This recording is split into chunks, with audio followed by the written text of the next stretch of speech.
Ireo samy mijery toto finansavidy ireo ministera anaty ranony ho avy. Manana ny tsiambaratelo ny savitra sady kolontsaina no fanatanjahantena. Voatazony antoko demokraty fanefany ny toeran'ny filohan'ny chambre des représentants any États-Unis. Santona amin'ny vaovany televiziona malagasy ireo amin'izao arivo izao atolotry mampionina Rakotoarsan. Alatsinainy fa efatra ny volana janoary raika amby roapolo sy roa arivo magnano akory alentsika jiaby tonga soa atao anatin'ny vaovaon-tsary ny televiziona malagasy amin'ny ity mahatonala ity mikaiky antsika jiaby anaraka izany hatramin'ny farany. Saika tamin'ity alatsinainy ity avokoa no nanomboka niditra ny asa ny mpiasam-panjakana rehetra taoriany ny fankalazana ny asaramanitry ny taom-baovao raika amby roapolo sy roa arivo iny nijery todiky ny taona roapolo sy roa arivo no nanomboany amin'nitry ny asa-panjakana ary ny lalàna sosialy ny herinandro voalohany ho an'izay taom-baovao raika amby roapolo sy roa arivo izay. Nasongadiny tao anatin'izany moa ny fitohizana ireo fanatsarana rehetra na amin'ny fomba fiasa na amin'ny fampitaovana sy fotodrafitrasa indrindra eo amin'ny fiavaozana amin'ny asa-panjakana. Elize Lemana sy Rodriguez Afmaly. Mitohy ny fiavaozana apetraka eo anivon'ny ministeran'ny asa fampananana asa ny asa-panjakana ary lalàna sosialy. Voakasika izany ny fampitaovana fananganana fotodrafitrasa fanorenana birao isaky ny faritra mba hanantona ny asa-panjakana vahoaka amin'ny fomba fiasa na hitambokany ny fampiasana ny augure. Hita tokoa zany ireo mpiasa-panjakana izay tsy tokony handray vola panjakana dia najanona ny fanomezana an'izany karama izany. Ao kosa ireo izay hita fototra nandritra ny conseil de discipline fa teo ihany le mpiasa-panjakana ka dia najanona ny fanapahana ny karama zany lazana koa ny tany amin'ny finance dia mitohy manao ny asany ireo olona ireo. Mitohy ny fanatsaran'ireo didy mandalana mifehy ny asa sy ny asa-panjakana ifanaraka amin'ny vanim-potoana sy ny teknôlôjia fampiasa maneran-tany. Isan'ny tanjon'ny ministera amin'izany ny hanaovana karatra mahampiasa-panjakana biometrika. Iezana zany nanaovana tokana ny satam-fe ny mpiasa-panjakana. Mamolavola ny pitsopitso ny hahalavorary ny fankatoavana Madagasikara ny fanarahana iraisam-pirenena mikasika ny ady atao amin'ny herisetra mpiseho antoeram-piasana na harcèlement ny ministera amin'izao fotoana izao. Efa manomboka ilay 190 misy pitsopitso ny sy dingana rana moa hitongavana amin'ny fankatoavana lalàna iraisam-pirenena ohatran'ireny. Ady amin'ny tsy fananana asa andraikitra lehibe ny antsoroan'ny ministera nandritra ny fihiboana noho ny Covid-19 ny fampirarahana tamin'ireo tompon'orinasa tsy miankina maro eto Madagasikara ka nampalefaka ny fandroahana na fanajanonana mpiasa tamin'ny orinasa maro. Raha izay ny teo anivon'ny ministera ny asa-panjakana ary ny lalàna sosialy fa anisan'ireo nanao jery todiky ny taona roapolo sy roa arivo ihany koa ny teo anivon'ny ministera ny fitaterana ny fizahantany ary ny famantarana ny toetrandro satria dia anisan'ireo sehatra voakasika betsaka tamin'iny valana retina coronavirus tamin'ny taona roapolo sy roa arivo iny ny teo anivony izay lafiny fitaterana sy fizahantany izay. Nanambara moa ny ministry ny fitaterana fa nateo aza izay valana retina coronavirus izay dia nisy ireo asa tsy maintsy natao tamin'ny taona roapolo sy roa arivo iny ary mbola maro ihany koa ny asa ho tanterana ho an'ny taona raika amby roapolo sy roa arivo indrindra eo amin'ny lafiny fitaterana. Tojo fanomezana hitaritra amintsika ny andinindininy izay. Iroso amin'ny fampivoarana ny tontolon'ny fitaterana amin'ny ankapobeny ny ministeran'ny fitaterana sy ny fizahantany ho amin'ity taona raika amby roapolo sy roa arivo ity. Ohatra iray amin'izany ny fametrahana ny antsoina hoe service plus ho an'ireo taxi be suburbaine, taxi be milamina kokoa, ahitan'ireo teknôlôjia vaovao toy ny internet ary vitsy ny seza ao anatiny. Zany tetika azy zany dia erahana tanteraka miaraka amin'ireo mpitatitra ary erahana mandinika miaraka amin'ireo ny fomba anatanterahana an'izany tetika azy zany. Eo ihany koa ny fametrahana ny fiaran-dalamby an-tanàn-dehibe na train urbain izay arahan'ny ministera miasa amin'ny fiadidinan'ny Repoblika sy ny Madarel ny fanatanterahana azy. Izay ny taona raika amby roapolo sy roa arivo fa raha iverenina ny taona roapolo sy roa arivo. Anisan'ny voakasika mivantana tamin'ny krizy ara-pahasalamana ny tontolon'ny fizahantany sy ny fitaterana. Nateo aza nefa zany nisy an'ireo teboka tsara azo noraisina. Anezakantsika voalohany indrindra aloha mba hoe nampiroborobo ny fizahantany anatiny ary zany fanaporoboana ny fizahatany anaty zany tsy vita ao anatin'ny ray andro zany, tsy vita ao anatin'ny ray volana zany, tsy vita ao anatin'ny herintaona zany, fa anatin'ny herintaona maromaro. Ary zay no lesona azontsika raisina tamin'iny crise sanitaire iny hoe ayve azo apiroboroboana ihany koa ny fizahatany aty anatiny. Ankoatr'izay, asa natao tao anatin'ny taona 2024 ihany koa ny fanamboarana ny canal de Pangalane, ny fametrahana aire de repos tany amin'ny lalam-pirenena faharoa sy ny lalam-pirenena fahafito ary ny fanokafana ny tobim-piantsonan'ny fiara vaovao. Efa nresaka n'izay pejy ny fitaterana izay any isika fa nitondra ny ministry ny fitaterana fanazavana ny momba ireo olona no teto tandrazana tamin'ny volana desambra iny nambarany tamin'izany moa fa ireo olona nangataka manokana ny anao fety miaraka tamin'ny fianakaviany ireny olona tamin'ny sidina manokana ireny. Fanampanazavana ary. No ny etaeta ny olona maro avy any ivelany malagasy ny tiako tenenina zany, izay na étudiant izy na ray aman-dreny avy any ivelany ka tia iona amin'ny fianakaviany eto Madagasikara, noho le confinement nisy tany ivelany dia tena sahirana mihitsy na ara-tsainy zany amin'le hoe midy atrano ao anatiny ao. Dia noho izay dia nandray ny fepetra ny filoham-pirenena hoe izay malagasy te ody ka teanao ny fety farantaona hiaraka amin'ny fianakaviany dia autoriseny izy ody eto Madagasikara. Dia nisy zany vol de rapatriement, tsy vol spécial ihany koa zany reo fa tsy hoe vol commercial classique ohatrany hoe misokatra amin'ny frontière, satria tsy ny rehetra akory ny afaka mody fa zay manaja an'izay fepetra napetraka izay ary rehefa mody ireo olona ireo mazava loatra fa misy koa zany procédure napetraka hoe test 72 heures alohan'ny elany any tonga eto indray dia mbola manao test dia miandry 48 heures mba ahazoana mivalin'ny test. Ireo ihany no afaka nody eto Madagasikara ary afaka miverina mazava loatra any amin'izay tany viany rehefa tapitra ny fety.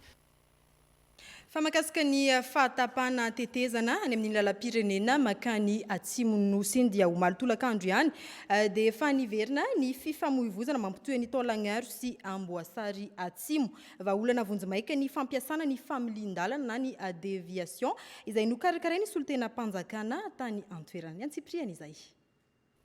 Ny alahadina raina fa 3 volana janoary no tapaka tanteraka ny tetezana ao Manambaro atao anatin'ny distrikan'ny Taolagnaro PK faharoapolo miala amin'ny Taolagnaro mampitohy ny Amboasary atsimo amin'ny lalam-pirenena fahatelo ambin'ny folo ary ny anjera niaraka tamin'izany fahatapana izany koa ny fiara lehibe iray mpitatitra entina sy nisy kosa ny ainana fohy. Ankoatra ny fahanteran'ilay tetezana dia fantatra ihany koa fa nitondra entina ny ohatra ny voafetra voasoratra eo amin'ilay tetezana ny fiara lehibe iray io. Ny andron'io alahady io ihany dia tonga teny an-toerana nijery ny fahavoazana sy ny vahaolana amin'ny fifamoivoizana ny tompony andraikitra isa sokajiny aty amin'ny faritra notarihiny governoran'ny faritra sy ny lehibe ny fileovan'ny Taolagnaro miaraka tamin'ny solombavam-bahoaka. Efa misy ny vahaolana niraisina miaraka amin'ny mpiara-monina hoy ny governoran'ny faritra Anosy. Fa nisy sahady fandraisana andraikitra mahakasika ohatra ilay mpamilia izay efa noraisiny mpitandro filaminana tanana ary mbola isy ny sazy na fanasaziana izay tsy maintsy ho apetraka amin'ny tompony ilay camion izay mitondra an'izay vesatra sy tsy nanara-dalàna tamin'ny fandalovana an'izay tetezana.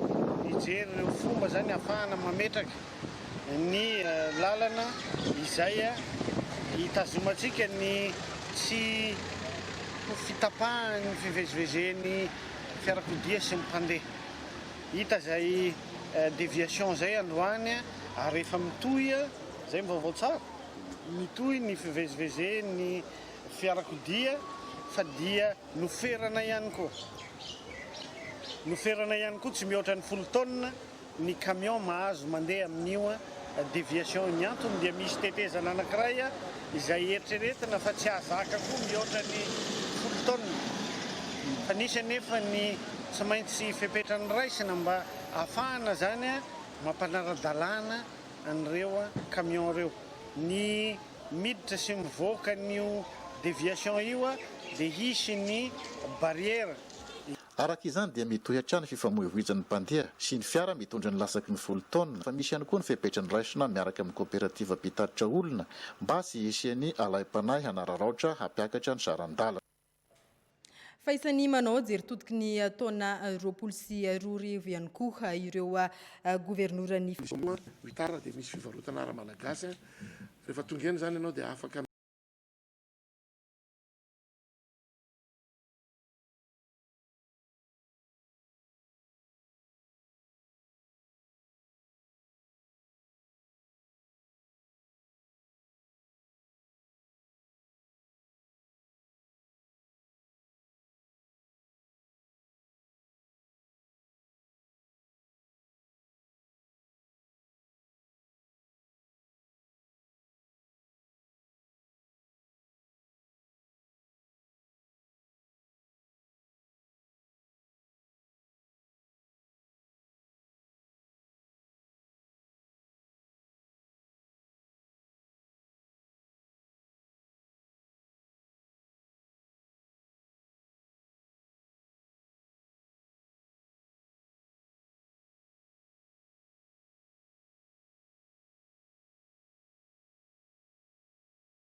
ankoatra ireo nandritra ity tatitra nataon'ny governoran'ny faritra Analamanga ity no nitanisan'ireo zava-bita hafa tamin'ny taona lasa iny toy ny barazy 2, tsena 2, tetika asa fampidiran-drano 2, efitrano fianarana amin'ny EPP 5, amin'ny lycée 3, bâtiment administratif 2 ary toeram-panatanjahantena sy kolontsaina miisa 4. Fotodrafitrasa manodidina ny 70 no tanterana teto anivon'ny faritra loatra mangoro nandritra ny taona 2024 iny. Ao ireo izay efa vita ary ao kosa ireo izay mbola eo am-panatanterana izay miompana betsaka amin'ny lafin'ny fampianarana, fahasalamana, ny sosialim-bahoaka ary indrindra ny lafin'ny toe-karena. Fantatr' io nandritra ny tombana izay nataon'ny governoran'ny faritra loatra mangoro ny Dr Ramandemanana Risard ary ny ara-dalana tamin'izany ihany koa ny firarintsoa ny amin'ny nahatratrarana ny taona vaovao 2024. Iny taona lasa iny dia taona voasedra satria nandalo tamin'ny faritra loatra mangoro ny dibodrano nandresy isika, nandalo tamin'ny faritra loatra mangoro ny coronavirus nandresy isika. Izany dia noho ny fanomezan-tanana ka ito dia isorana ny fanjakana foibe izay tarin'Andriamatoa Andry Nirina Rajoelina sy ny prime ministre ary ny mpikambana amin'ny gouvernemanta izay nanome tanana nanampy fatratra ny faritra loatra mangoro ary niaraka tamin'ny heriny tetỳ toerana navitana sy nazahoana an'izany fandresena izany. Ny amin'ny taona manaraka entanina ny firaisan-kina, ny fanomezan-tanana ary ny fijerena mandrakariva ny fampandrosoana manatona ny vahoaka, ny fanatanterana ny velirano izay tarin'Andriamatoa Andry Nirina Rajoelina sy nanirany antsika rehetra. Vonina trano ny faritra loatra mangoro anarina ny lesoka ary anatsaratsara kokoa ny tanjona amin'ity taona vaovao ity izay anentanany ireo erivelona rehetra hiaraka anatanteraka ny tanjona dia ny hoe faritra loatra mangoro farafaratsy ny voalohany. Mitoy ary miamafy araka izany ny asa fampandrosoana ataon'ireo gouvernoura isa-paritra ho an'ity taona 2024 ity. Asa ho fanatanterana ny vinany filoham-pirenena. Faritra maromaro no nazahoana agnim-baovao mahakasika izay asa ataon'izy ireo izay arahantsika izao. Anisan'ny asa sahan'ny PADAP eto anatin'ny distrika ny Belanana ny fanarenana ny RIP 117 na ny route d'interprovincial izay mirefy 23 kilometatra lalana mampitohy Ambatoria Est sy Bealanana. Efa amperina asa tanteraka amin'izao fotoana izao ny entreprise telo izay nahazo ny tolotrasa sy volana ny faharetana. Tonga nitsidika izany ny governoran'ny faritra Sofia amin'ny mahafloan'ny komity mpanaramaso ny asan'ny PADAP azy. Misy atsika eto ny anaran'ny tany atao hoe Antsalonga eto misy hantsina be hitantsika ato koa sala amin'izay efa mila ho tapaka zany ny lalana ka tafiditra agnatin'ny fagnamboaran-dalana ataon'ny projet PADAP mampitoa ny Belanana sy Ambatoria ka raha tsy tototra voamboatra ny hantsina be ato hitapaka tanteraka ny lalana ka zay zany ny asa tegna goavana ka isorana zany ny fanjakana isorana ny projet. Hampitombo voakabary ato anatin'ny distrikan'ny Belanana ny tanjony tetika asa PADAP izay no antony nanarenana ity lalana ity mba ahafahana mamoaka ny vokatra. Nanome toky an'ireo ben'ny tanàna 12 aty amin'ny distrikany Manandrena raha matoa governoran'ny faritra Amoronmania Mamery Soaline fa hanao izay tratrany ainy izy ny amin'ny fanatanterahana ireo hetaheta-pon'izy ireo mahakasika ny fampandrosoana ny commune. Anisan'izany ny hanamboarana pavé tsy ho ela ny ity arabe eto amin'ny renivohitr'ny distrikany Manandrena ity. Velombolo araka izany ireo ben'ny tanàna aty an-toerana. Eto dia misy olo tena ny ben'ny tanàna rehetra ato amin'ny distrikany Manandrena dia maneho fisaorana mankasitraka era-poeratsaina satria dia hita taratra fa tena tsisy voadingana tokoa ny commune tsirairay ny distrika tsirairay fa hita mipaka aty amin'ny fotony tokoa ny zava-misy zava-mitranga zava-miseho afaka amin'izay hikatsasika izay fampandrosoana izay. Raha mivoatra ny commune milamina ny distrika ary mipaka any amin'ny faritra izany fampandrosoana izany. Taorian'ny feonan'ny gouvernoura sy ireo ben'ny tanàna dia nitsidika ny hôpitaly manara-penitra izy ireo izay eo andalam-pahavitana ity fotodrafitrasa ity. Sekoly fanabeazana fototra manana efitrano 12 sy kianja sentetika ity aorina eto an-tampon-tanàna Manory ity. Maro no apetraka antsika ny vato fehizora amin'ity herinandro ity atao agnatin'ny faritra Atsinanana. Zany no magnambara fa ny filoham-pirenena sy ny fitondram-panjakana manontolo dia mitana ny teny nomeny ary araka ny efa nazaveko foana raha antsika atao anatin'ny faritra Tsinanana dia efa miaigna tanteraka ireo velorano sy fampanantenana izay naperaka andriamatoa filoham-pirenena na amin'ny lafiny sosialy zany na amin'ny fampianarana moa zany no hitantsika niany ankoa nozaraina tamin'ity fotoana itiany koa miaron'akanjo miisa 4,000 sy 1 alina anjarany sisikony manolo faritra maro no nikaikaika tamin'ny aratsy ny vokabary tamin'ny taona lasa iny mifanohitra amin'izany anefa ny tany Antongomena Bevary distrikny Mitsinjo izay natampekarana ny vokabary tany an-toerana raha nitaditra azo. Ankoatry ny vokatra fary izay afantarana ny distrikny Mitsinjo dia mamokatra vary amin'ny taona maro isan-taona ihany koa iny toerana iny amin'ny alalan'ny orinasa Complan. Tafakatra 7,7 taona ny vokabary tamin'ity taona 2020 ity na teo aza ny adobona nisy tany an-toerana tamin'ny volana janoary teo. 900 taona ny fiakarana raha oharina tamin'ny herintaona raha nitaditra azo. Raha ny vokatra tamin'ity ny tantarainy tena lasa ambony be par rapport tamin'ny 2019 namokatra be izy tasika raha amin'ny tanimbary. Raha ny tanimbary jerena mety gagagaga na reny mareny hoe mamboly vary ma izy tasika mamboly vary koa izy satria mba hitsinjovana le piasa tsy vezivezy permission lava hitady vary antany hafana. Izay nantony ambolany vary mbala rambo mbala fa tamin'ny vazaha mena volo ny tantagnazy namokatra tanimbary tamin'ny 1958. Tanjona ny hanatsarana trano ny vokatra mba hipaka amin'ny toe-kareny faritra Boeny. Mitaky fiara miasa amin'ny vahoaka ifotony anefa izany manoloana n'ireo biby fiompy izay avela miriary eny rehetra eny.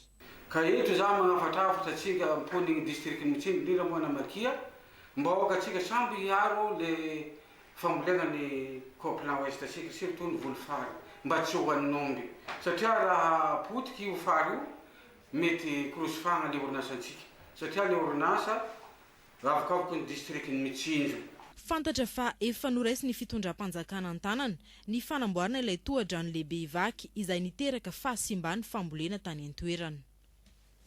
Fa tsy mibaby trosa ary mbola manana ambimbava arabola ny commune Sabotsina Mehana noho ny fahaiza-manentana amin'ny fampidiran-ketra tamin'ny taona 2020. Nanamarina izay ny délégué ny boriboritany Sabotsina Mehana tateriny Ambintsoa Andriamaservelo.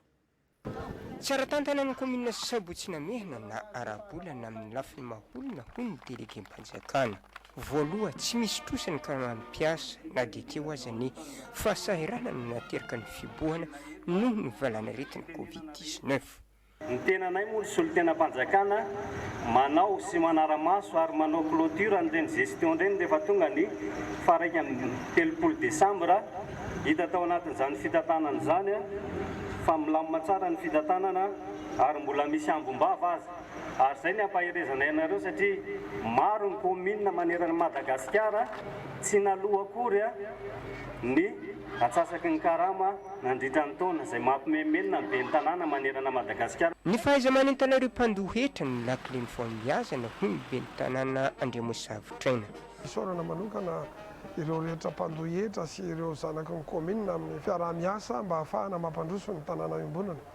Ka rehefa natao ny famarana compte fitantanana dia manana ambom-bola zay na teo anivon'ny kesin'ny commune na tany anatin'ny banky ho an'ny commune raha ny taona 2020 hiezaka izahay hanatanteraka an'izany fanamby ahafahan'ny commune mandroso satria misy ny ezaka iraisan'ny mpiasa sy ny mpanolotsaina ny tanàna mba ahafahana miroso sy mandroso manaraka ny velorano 13. Natao tamin'ny volan'ny commune ny fanavaosana ny drafitra fampandrosoana ny commune na ny PCD ny ampifoto-drafitrasa vitsivitsy tamin'ny taona 2020 amin'izao profo ny fahatsaran'ny fitantanana sy fananana ambombava monina ahafahana nolotra sy ompena koa ny mpiasa rehetra tamin'ny fetin'ny taom-baovao ka nitohizana tamin'ireo ray aman-dreny ara-panjakana sy be antitra tamin'izao fanombohana tao ampiasana 2020 izao. Tsy diso anjara tamin'izany moa i bebe Pauline 5 taona reharehan'ny commune Sabotsina Mehana izy. mitovy amin'izay tany sabotsy namehana izay fa ny Sainte Marie tsy manana trosa intsony ihany koa ny commune ambonivohitry Sainte Marie na dia nisedra olana arabola ny taona 2024 asa avy hatrany no hanomboana ny taona vaovao ho azy ireo. Bosco Tutuzafy, RNM Sainte Marie. Na dia nandalo fotoan-tsarotra aza ny commune ambonivohitry nosy Sainte Marie teo amin'ny lafin'ny fampidiram-bola ankehitriny voaloha avokoa ireo trosa rehetra toy ny karamany piasa efatra hatramin'ny enim-bolana miampy ireo fampandehanan-draharaha sasantsasany izay tsy voaloha tagnatin'izay taona nomboana ny fitantanana izay. Io ny fantatra tamin'ny andro ny farany taona nanoloran'ny ben'ny tanàna sy ny mpiara-miasa aminy menaka vary omby ray matavy hiatrehan'ny piasan'ny commune ny fetin'ny asaramanitra raiky amin'ny 24 fampanantenana no nataon'ny ben'ny tanàna Razaka Pierre Volazara Joseph fa asa vetrany no atao amin'ity voalohan'ny taona raiky amin'ny 24 ny commune urbaine Sainte Marie manokana zao resahana tsy manana trosa Sainte Marie natao izao itsika zao itondrana fampianarana indrindrandrindra amin'ny fiaraha-miasa izay tokony hipetraka ato amin'ny commune ho an'ireo personnel aizantsika hifankaty fampanantenana ny atao firaritsy indrindrandrindra ho an'ny vahoaka ny Sainte Marie fa hanao aliansatsika manomboka ny janvier io ifanometanana atsika fa tsy vitana assemblée. Voalohany moa manao fisaorana amin'ny monsieur le maire ato nanome zao nofokena mitampihavanana zao zay mba hiarahan'ny mpiasan'ny commune hanao fety sambatra hiaraka amin'ny vahoaka eto Sainte Marie ary izy ity zany anisan'ny zavatra mbola vaovao tetin'ny commune zany misy nity nofokena mitampihavanana aty. Na dia eo aza izany rehetra izany mbola maro ny ezaka miandry an'ity commune ambonivohitry ny nosy Sainte Marie ity amin'ity taona 2024 ity. Fa eo amin'ny resaka fampananana ny tanora voaray tamin'ny sivana farany ho an'ny atao fianaran-tsoa ny 700 ireo tanora niofana hiasa amin'ilay sampizahantany any États-Unis. Angelo Randrianomanana, Aina Randrianarson, TVM fianaran-tsoa. Tanora 520 mianadaza anaky ny faritra Matsaitrambony no niatrika sivana famaranana en ligne hiasa ho mpiatsambo ny kompania amerikana amin'ilay filana piasa maro ny bateau de croisière andiany voalohany ity navoakany no avoko ADEFI fianaran-tsoa ity nanamafy ny fiteny anglisy sy amin'ny maha-mpiatsambo. Hey, how do you feel about this interview? I feel good and I'm ready. How about you? I'm still nervous, but it's okay. Good. What job are you going to play for? I'd like to become a waitress. So could you tell me more about waitress? I Madagasikara no firenena fahenina ambifolo nahazo ny fifanarana arak'asa amin'ny fandefasana tanora iray alina isa-taona. Mbola malalaka araka izany ny isa ka sahala taona 20 ka hatramin'ny 2040 no ilaina izay efa misy ny mendray azy ireo. Enim-bolana eo zay vao tena azo lazaina hoe tena mahafety tsara lay teny anglisy ny ankizy. Mianatra british zay mianatra américain, mianatra anglais culinaire, anglais croisière. Akoatra n'ilay asa izay atao any anaty sambo. Ho raisina antanana avokoa ny momba ireo ankizy ireo. Vao ny kolotsaina any amin'ny faritra amorony Mania manamarika ny mahatena lehilahy ny mahampisavoka vao kely dia fampitaina amin'izy ireo ny fahaiza-manao. Omby 13 vala no nosavian'ny mpisavoka 13 mirahalahy ho fanokafana ny taom-pikatroana savoka tany amin'ny faritra Onjavony miarana Jean Aimé Menjanary.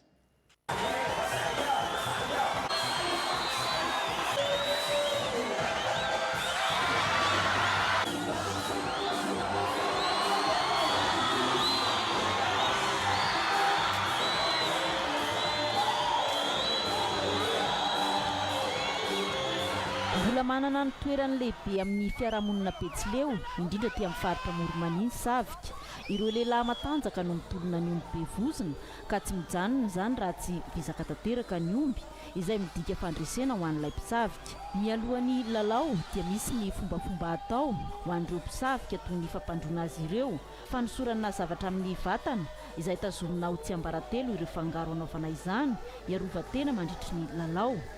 Avy eo dia miroso amin'ny sokela fandronana ny omby ataon'ny tompony sy fitsofan-dranon'ny biby tsy andratra ireo mpisavika ampiasana ny voambolana hoe isara tsy maratra toy ny atikanakana. Manana tanjona be lehibe zahay hametraka an'ity kolontsaina malagasy nentim-paharazana ity amin'ny toerana avo dia avo. Mbola tsisy angamany eto à Madagasikara hoe misy kianja manara-penitra tena hoe nirafitra ho an'ity kolontsaina ity fa eto Ambositra no ahitantsika an'izany. Raha mbola azonay natao dia hitondra an'ity kolontsaina ity manerana ny Madagasikara. Ny omby izay nisafiana teto dia tena marobe. Ho fanandratana ity kolontsaina sady fanatanjahantena Betsileo ity dia misy ny kianja lehibe natokana ho amin'izany dia ny kianjan'ny Savika Ambositra na La Reine. Nandritry ny taona 2024 moa dia tsy nisy ny Savika noho ny fisian'ny valana aretina coronavirus ka nosokafana tamin'ny fomba ofisialy tamin'ity fotoana ity ny topikatroana Savika taty Ambositra ary efa maromaro ny fandaram-potoana raha ny amin'ny taona ity.